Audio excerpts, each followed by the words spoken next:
Olá, bem-vindos. É a nossa série Evangelho e Espiritismo, Caminhos para Amor e Felicidade.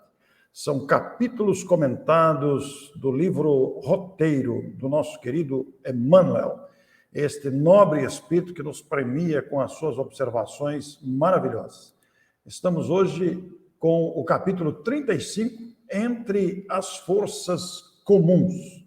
O livro é uma preciosidade, como sempre, com a presença aqui do amigo, palestrante, escritor, educador e professor Marcos de Mário. Bem-vindo, Marcos. Muito obrigado, Orson. É um prazer estar com você, com todos os nossos telespectadores, para continuarmos realmente o estudo dessa obra magnífica, que é o livro Roteiro do nosso querido Emmanuel. Marcos, nós falamos aqui já de cara, eu e você, sobre este livro magnífico, mas esse capítulo é muito bonito, né, Marcos? É um belíssimo capítulo, né? Concordo com você, Orson, e, aliás, ele me deu dor de cabeça, porque eu não sabia o que escolher para fazer os slides, porque realmente o texto de Emmanuel é primoroso, é profundo sobre essa questão das forças magnéticas e a mediunidade, que é o tema que ele trata no capítulo. Pois é, os nossos telespectadores, ouvintes aqui do nosso diálogo semanal, nós queremos sugerir a você que está nos assistindo que busque o livro, leia na íntegra o capítulo, procure na internet, não deixe de ler, é um capítulo belíssimo. Claro que em 30 minutos nós estamos muito limitados. Como disse o Marcos aqui, ele sofreu para separar as frases que serão selecionadas, que serão mostradas aqui, mas olha, nós queremos recomendar a você. Veja, leia o capítulo inteiro, medite sobre ele, que ele é belíssimo capítulo. E nós vamos projetar aqui, vou pedir para o Marcos ler a primeira projeção selecionada para esta tarde, para este momento, para que você acompanhe conosco. Muito bem. Esse é o primeiro parágrafo desse capítulo 35. Nos diz aqui Emmanuel: indiscutivelmente, a mediunidade, no aspecto em que a conhecemos na Terra, é a resultante de extrema sensibilidade magnética, embora, no fundo, estejamos informados de que os dons mediúnicos, em graus diversos, são recursos inerentes a todos. Bem, ó, a primeira coisa que já me chama a atenção é quando ele fala, né, da mediunidade de acordo com o que conhecemos na Terra por mediunidade. Nós espíritas não podemos nunca esquecer que nós temos manifestações divinas nos mais diversos graus por todo o universo, na medida em que vamos evoluindo. Então, o que nós conhecemos aqui de mediunidade talvez seja bem pouco em relação a mundos mais adiantados. E aí o Emmanuel destaca a questão da sensibilidade magnética, porque todos nós estamos envolvidos por forças magnéticas, e alguns são mais sensíveis a essas forças, outros são menos sensíveis a elas. Mas, como ele fecha aí o parágrafo, relembrando Allan Kardec, nos mais variados graus, todos nós possuímos dons mediúnicos, desde aquela leve inspiração, aquele pressentimento, até realmente uma faculdade mediúnica mais desenvolvida, como é o caso da psicografia e assim por diante. Ou seja, então a mediunidade, nesse conjunto de forças magnéticas, ela está presente com cada um de nós e é dependente do desenvolvimento da nossa sensibilidade para utilizar esses dons que são divinos. Que maravilha esta apresentação do capítulo, no primeiro parágrafo, definindo de maneira tão clara. E como você disse, deve ter sido um sofrimento mesmo separar aqui, porque já nos 3 próximos parágrafos aqui, já no início do livro, ele vai destacar esse aspecto que você já até comentou, que cada ser é portador de certas atividades. E por isso mesmo é instrumento da vida. Olha como é bonito ler isso aqui. Cada um de nós é instrumento da vida. A luz nasce da chama sem ser a chama. O perfume vem da flor sem ser a flor. E aí ele se refere a essas forças magnéticas, a esse dom mediúnico presente em todas as criaturas, nos mais variados graus, e vai dizer também: assim também o pensamento invisível do homem associa-se ao invisível pensamento das entidades espirituais que o assistem, estabelecendo múltiplas combinações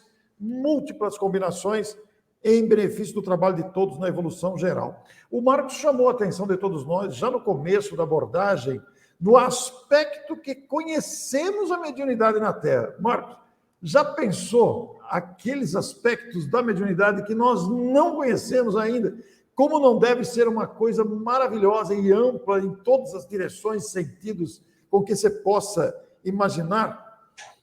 Ah, sem dúvida, Ócio. E é até difícil imaginar, né?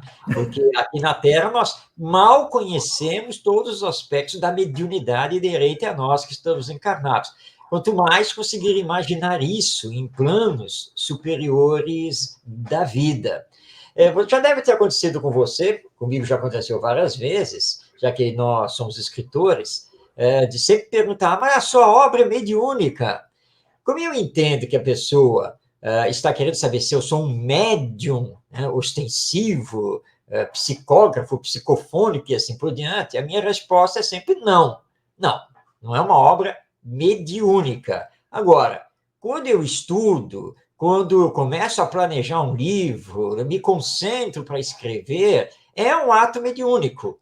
Por quê? Porque os bons espíritos estão também assessorando, estão intuindo, estão passando ideias, não apenas naquele momento do escrever, mas em outros momentos, como, por exemplo, quando vamos dormir, porque a ideia está conosco, e às vezes ela vem, na verdade, dos desencarnados. Então, isso é mediunidade. Nós estamos o tempo todo intercambiando os pensamentos, as ideias. Por isso que Kardec afirma no Livro dos Médiuns que todos somos médiuns. E o Emmanuel vem reafirmar isso. Agora, a questão é de grau de sensibilidade, nada mais do que isso, de você educar essa faculdade, permitir que ela se desenvolva no mais alto grau possível, o que não significa que nem eu, nem você, Orson, que nós vamos nos transformar em médiuns psicógrafos. Não, não, talvez não a esse nível, não aconteceu até hoje, mas de conseguirmos detectar melhor essa influência, esse intercâmbio com os amigos e as amigas que se encontram hoje desencarnados. Talvez a esta altura da vida, talvez não venhamos mesmo a desenvolver a psicografia propriamente dita, permanecendo na intuição. Isso não quer dizer que não possa ocorrer uma psicografia de futuro, né, dada as variedades que existem. Mas dentro desse clima de diversidade, variedade de possibilidades, há uma coisa aqui muito interessante, né? Porque ele vai dizer aqui: importa reconhecer, porém, que existem mentes reencarnadas em condições especialíssimas que oferecem qualidades excepcionais para os serviços da mediunidade. E aí, Marcos, não tem como não se lembrar de Chico, de Ivone do Amaral Pereira e outros vultos expressivos da história do movimento espírita, desde a codificação até nós, dada a peculiaridade da tarefa que esses médiuns exerceram e da influência que exerceram sobre a história do espiritismo e a divulgação dos postulados. Ora, essas qualidades excepcionais se situam não apenas na psicografia ou na psicofonia. Nós temos, por exemplo, o caso Zé Arigó, nós temos outros casos como Peixotinho. Quer dizer, a especialidade, as qualidades excepcionais variam de indivíduo para indivíduo e de acordo com a tarefa assumida. Mas aí, Marcos, ele apresenta uma outra questão também. Nós estamos falando das qualidades diferenciadas desses médiuns, mas eu vou projetar para você ler aí um outro detalhe também da situação e da localização dos médiuns.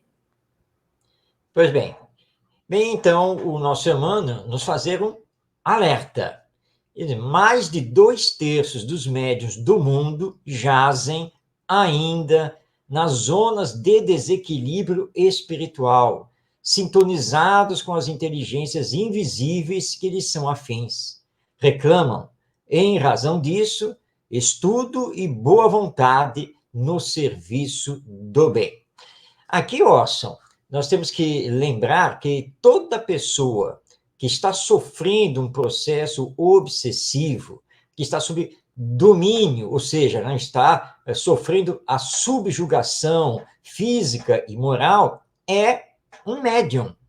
Mas é esse médium em desequilíbrio espiritual. Tem faculdades mediúnicas extraordinárias, mas como ela mesma se mantém ainda em sintonia com espíritos inferiores através dos seus pensamentos, dos seus comportamentos, das suas falas, essa mediunidade não consegue promover o serviço do bem ao próximo, nem ao próprio médium e nem aos outros. E essa informação do Emmanuel, né, que 2/3 dos médiuns se encontram nessa situação de desequilíbrio espiritual, realmente tem que nos chamar a atenção. Particularmente, conheço tanto na família como entre amigos e conhecidos, muitos médiuns desequilibrados. Possuem faculdades mediúnicas, mas não as utilizam no campo do bem, às vezes não querem saber da própria mediunidade, mas jazem sempre com problemas, vivem com perturbações e assim por diante. São esses médiuns. E nós temos que lembrar que a mediunidade é um dom natural. E temos que encará-la como um dom natural, e encarando como um dom natural, lembrar que o médium é apenas o intermediário das comunicações, das manifestações entre desencarnados e encarnados, e que a mediunidade tem que estar com o Cristo, ou seja, né, estarmos sintonizados no bem, no amor ao próximo, para sair desses 2/3, irmos para 1/3 dos que estão, pelo menos relativamente equilibrados, até chegarmos a esses médiuns de qualidade excepcional, como um Chico Xavier e tantos outros, que realmente souberam sublimar essas faculdades e servir no bem. O telespectador não deve estranhar uma afirmação dessa de Emmanuel e o comentário que estamos trazendo aqui, eu e Marcos de Mário, porque não podemos esquecer uma lei da própria natureza. Estamos, até pela nossa natureza espiritual, entidades espirituais que somos, temporariamente ocupando corpos de carne, biologicamente considerado, de que antes de... não somos o corpo, somos uma alma capaz de pensar e de sentir. E a gente não pode se esquecer, como ele mesmo afirma aqui na sequência dos parágrafos, que todos estamos assimilando incessantemente as energias mentais daquele com quem nos colocamos em relação. Talvez o telespectador pergunte, como assim energias mentais com aqueles que nos colocamos em relação? É a tal da sintonia. Aquilo que pensamos atrai criaturas, e sintonizamos com criaturas que também pensam em determinado assunto. Aqueles que ansiamos, que temos o anseio de conquistar determinados patamares, seja de riquezas materiais, sejam de cargos em determinadas empresas ou instituições, aqueles que guardamos objetivos nobres ou não, nós sintonizamos com outras criaturas que estão na mesma direção. Então, às vezes, um pensamento de desequilíbrio gerado pela vaidade, pelo orgulho, pelo egoísmo, igualmente sintoniza-se com criaturas também nesta área de direção. Assim como alguém que deseja fazer o bem, que deseja minorar a dor alheia, sintoniza com espíritos desprendidos e amorosos que buscam instrumentos humanos, mãos humanas, que amenizem o sofrimento de outras criaturas. É uma questão muito lógica, Marcos de Mário, porque é o que realmente acontece. Ele até chega a dizer aqui, um livro, um laço afetivo, uma reunião ou uma palestra são geradores desta classe, aquela que gera sintonias. Se nós vamos assistir um filme violento, nós estamos sintonizando com um filme violento. Um livro que nos emociona, nos liga a espíritos sensibilizantes ou sensibilizadores. Está em tudo, é uma lei da natureza essa, Marcos. Sem dúvida, é a chamada lei de sintonia, Orson, que nós espíritas estudamos muito e compreendemos o seu funcionamento.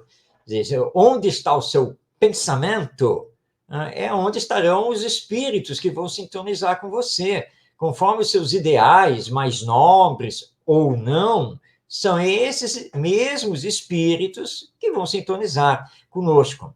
Porque os espíritos, de que tanto se fala, nada mais são do que nós mesmos, mas na condição de desencarnados, ou seja, os homens e as mulheres que hoje estão aqui no mundo material, no mundo corpóreo, são os mesmos homens e mulheres que vão se encontrar ou se encontram no mundo espiritual. Então, os espíritos não são entidades estranhas a nós, nada disso.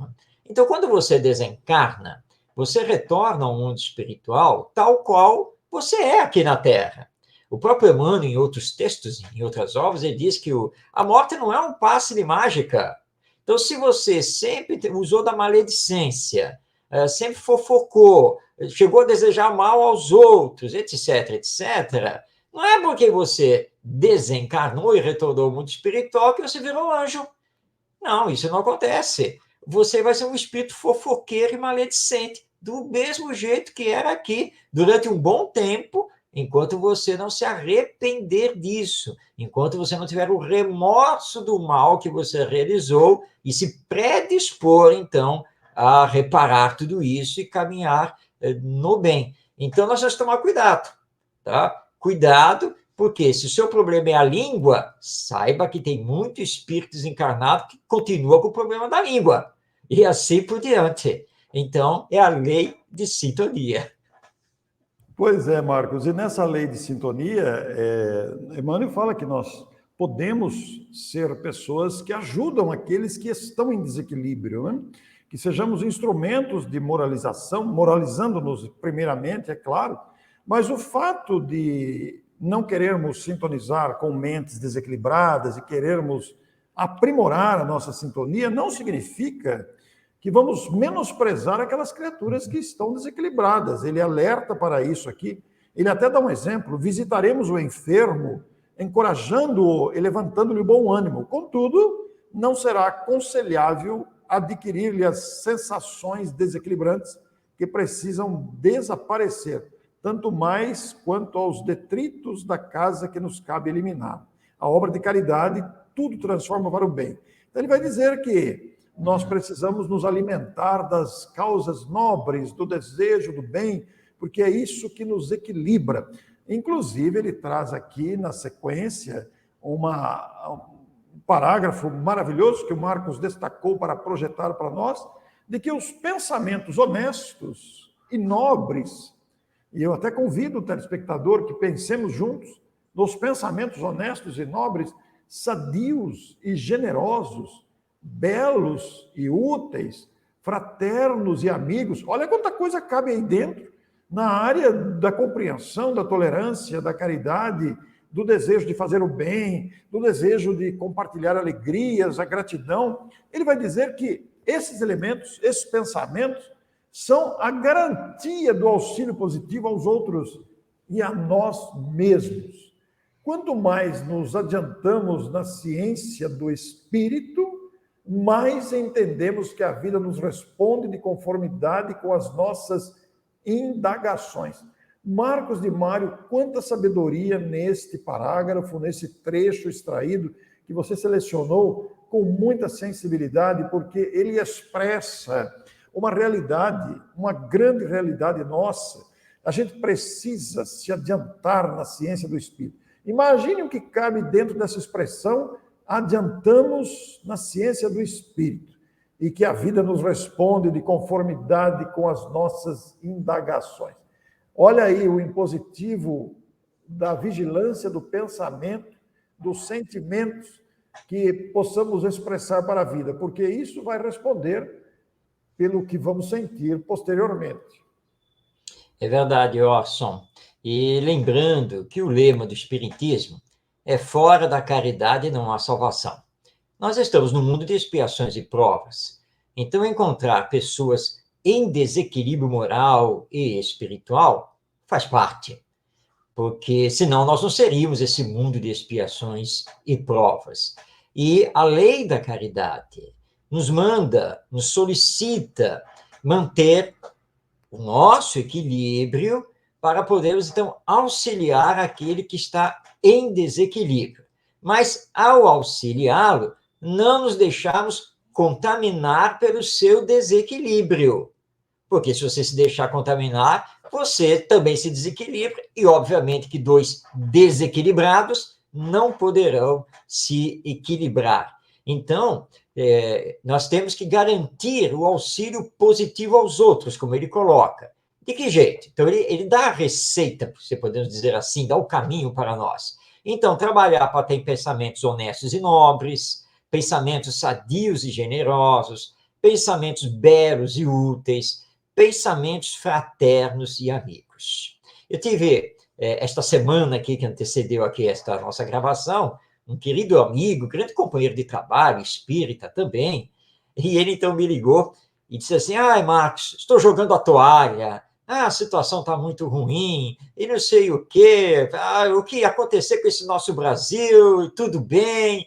E eu falei, não, meu amigo, não, calma, olha só, tá? As coisas não estão boas, ou pelo menos não estão tão boas como nós gostaríamos que estivesse, mas nós não podemos perder jamais a esperança. Nós vamos continuar a realizar o nosso trabalho, a tocar em frente, fazer a nossa parte, para termos um Brasil melhor lá na frente, mesmo que demore muito tempo. E governos, meu filho, governos vão e vêm, as ideias vão e vêm, mas as lições do Evangelho, essas ficam sempre, e é com elas que nós temos que ficar. Então, se aquiete, se acalme, continue seu trabalho, vamos em frente, conte comigo, tá?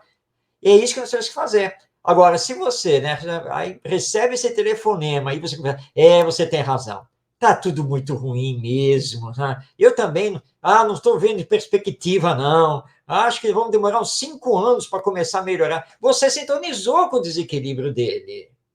Se você sintoniza com o desequilíbrio do outro, você vai se desequilibrar. Mesma coisa em relação aos que estão desencarnados e que se comunicam conosco através do pensamento. Então, nós é que temos que manter a esperança, a fé, o otimismo, o trabalho, para podermos sempre auxiliar os outros. E isso vai automaticamente, não é, Ócio, nos fortalecendo. Porque você se fortalece cada vez mais e segue em frente. É isso que precisa acontecer.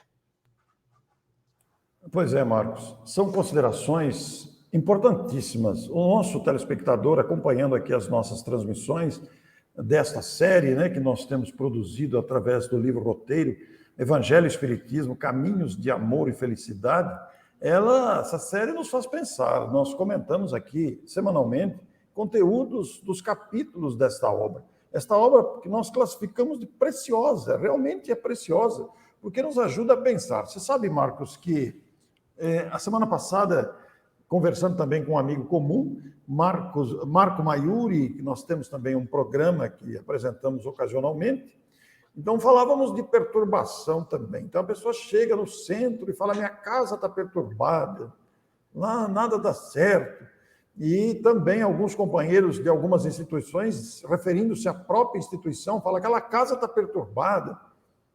A casa só está perturbada porque os seus moradores estão perturbados.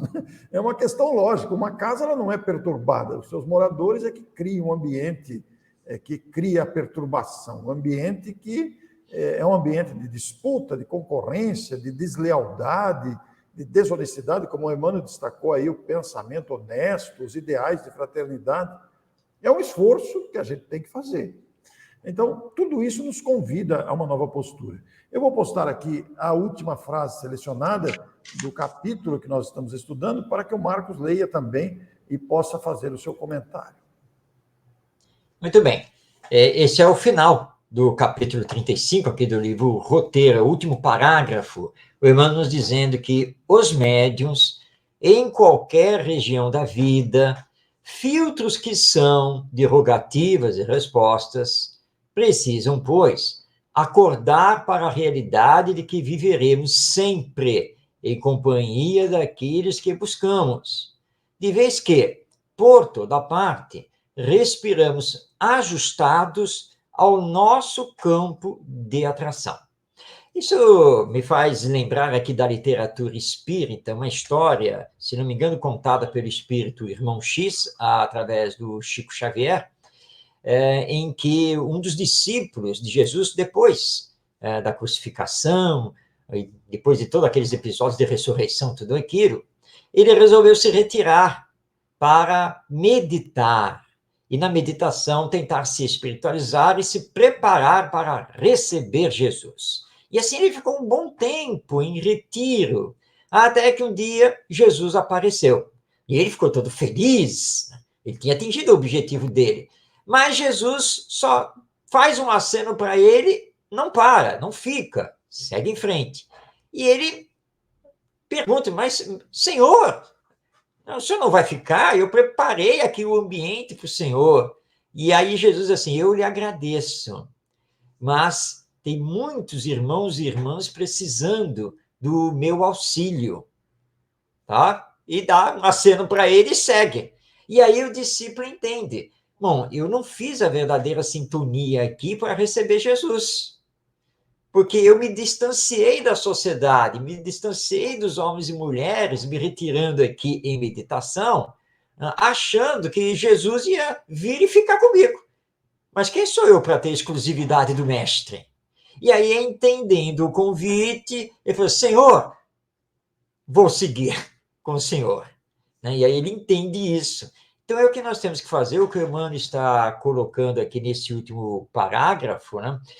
Que o médium é aquele que vive recebendo, né? As rogativas, os pedidos, né?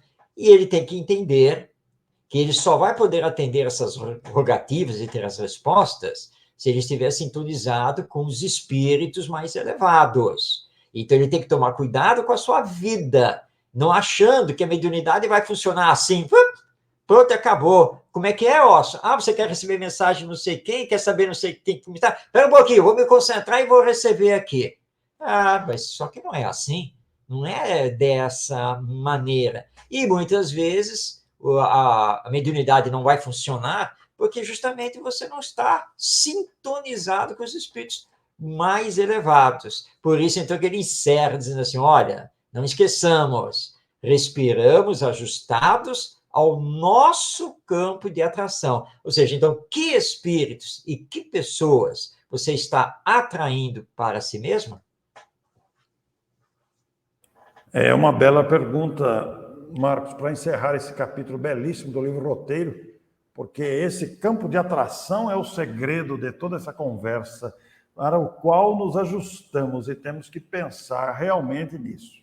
Muito bem, na próxima semana nós vamos para o capítulo 36, estamos quase encerrando a obra, e o capítulo 36 vai trazer o nome Desenvolvimento Psíquico. Olha aí que interessante.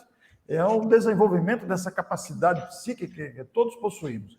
Quero realçar aqui que os episódios que já foram exibidos, você vai encontrar lá na playlist Estudos do Livro Roteiro. É uma satisfação muito grande para nós, esse tempo que passamos aqui com os amigos. Os episódios estão disponíveis nos canais Orientação Espírita, Agenda Espírita Brasil, Orson Peter Carrara e Marcos de Mário. Nós estamos muito felizes por ter produzido esse material com a sensibilidade e a inteligência de Emmanuel. Muito obrigado a você que nos acompanhou, muito obrigado a você que está conosco, e na próxima semana voltamos para darmos continuidade aos estudos do livro Roteiro. Até lá, muito obrigado, um grande abraço.